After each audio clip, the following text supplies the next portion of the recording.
we need to have a very real, and maybe uncomfortable, conversation.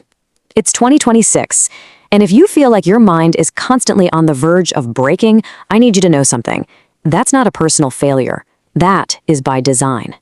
So today, we stop playing defense. We're going to learn how to build something from the ground up, something impenetrable. Seriously, think about it. When was the last time you had absolutely nothing going on? No phone in your hand, no podcast in your ear, no screen to scroll. Just you and the quiet. If you're struggling to remember, you're not alone. And that right there, that's the first sign you're in a fight you might not even realize you're losing. Look, let's just be brutally honest here. That constant low-grade buzz of anxiety you carry around all day, that's not normal. It's the direct result of an entire system that is intentionally designed to shatter your attention and keep your emotions on a hair trigger. Your peace, your inner quiet, it's being mined, packaged, and sold. And it is time to take it back. So let's put a name to the problem. Let's diagnose what's really going on. This isn't just about feeling a little stressed out. No. We are facing a deliberate, systematic siege on our ability to think deeply, to feel clearly, and to simply be. This is the enemy's name, cognitive fragmentation. You see, your mind is supposed to be like a deep, flowing river of thought. But instead, the constant pings, dings, and notifications have shattered it into 1,000 shallow, muddy puddles. And please, hear me on this. This is not an accident. It is the business model of the entire attention economy. You're never fully present anywhere because you are never allowed to be. And if you want to know the real-world cost, here it is in cold, hard numbers. 23 minutes. That's how long it takes your brain to get back into a state of deep focus after one single interruption. Now, research shows we get interrupted, on average, every 40 seconds our phone is within reach. You do the math, it's grim. We are living in a state of permanent, manufactured distraction. So you see why we can't just think our way out of this, right? Chanting a few positive affirmations isn't going to fix this. This is not a mindset problem. It's an architectural one.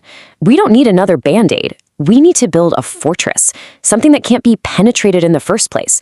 And that requires a fundamental shift in how you see yourself. Right now, you have a choice. You can be a victim, just a passive node in the network, mindlessly reacting to whatever the algorithm shoves in your face.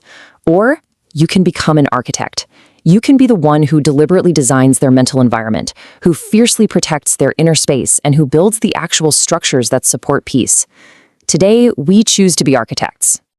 Okay, so let's get to the blue point. To build this unshakable mind, we need a set of architectural principles. And these aren't just clever life hacks or quick tips. No, these are the 5 foundational pillars of your new inner fortress.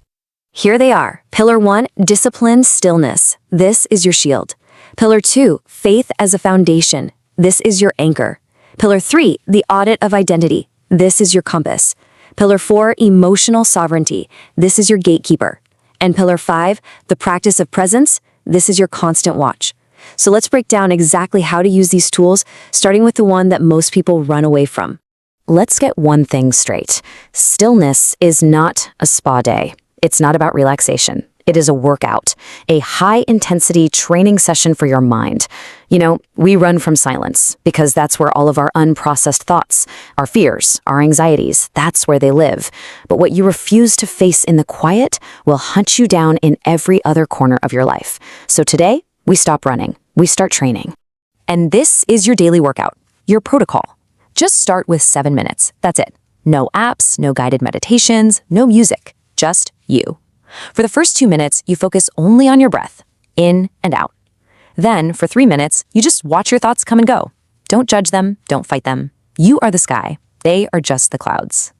And for the final 2 minutes, you set one clear intention for your day. This simple act is the first step to reclaiming your inner world. Our second pillar is faith. Now, this isn't necessarily about religion, though it can be. This is about having a psychological anchor. You absolutely need a foundation in your life that does not change when the stock market crashes, when relationships end, or when the world goes crazy. Whether it's a deep moral code, a philosophical principle, or God, you need something solid to hold on to that isn't dependent on the chaos of the world. All right, with our foundation of stillness and faith in place, now we build our defenses. This is where we learn to take back control. Our third pillar, the audit of identity, is about knowing that you are the architect, not the things you build, like your job or your follower count. The fifth, the practice of presence, is being fully where you are, the ultimate weapon against distraction. But let's focus on the fourth, emotional sovereignty, the art of guarding the gates to your mind. And this is the absolute core of that fourth pillar, emotional sovereignty. Think about it. If someone cuts you off in traffic and it completely ruins your next 3 hours, you've just handed them the keys to your inner fortress. Sovereignty means you stop giving random strangers that kind of power over your nervous system. You are the one who decides your internal weather. Period. And here is your practical tool for claiming that sovereignty, the 10-10-10 rule. This simple exercise creates a critical gap between a trigger and your reaction. So before you fly off the handle, you pause and ask these 3 questions. The truth is, most of the things that shatter our peace on a daily basis won't even be a memory in 10 months, let alone 10 years. This isn't just a rule, it's a system for generating real perspective on demand. So let's bring this all home.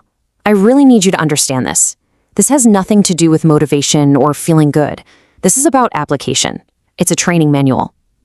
Because peace is not something you stumble upon or find. Peace is something you build and then you defend every single day. So here it is, your building plan, your architect's checklist. And notice, every single one is an action. Practice stillness, find your anchor, audit your identity, claim your sovereignty, choose to be present. This is the work. And for the few who actually commit to it, the result is a level of inner calm that, frankly, looks like a superpower to a world that's at war with itself. Building this fortress doesn't mean you become invincible. Life will still hurt sometimes. Loss is still going to happen. The world is only getting louder and more chaotic. But you will be different. You might bend, but you will not break.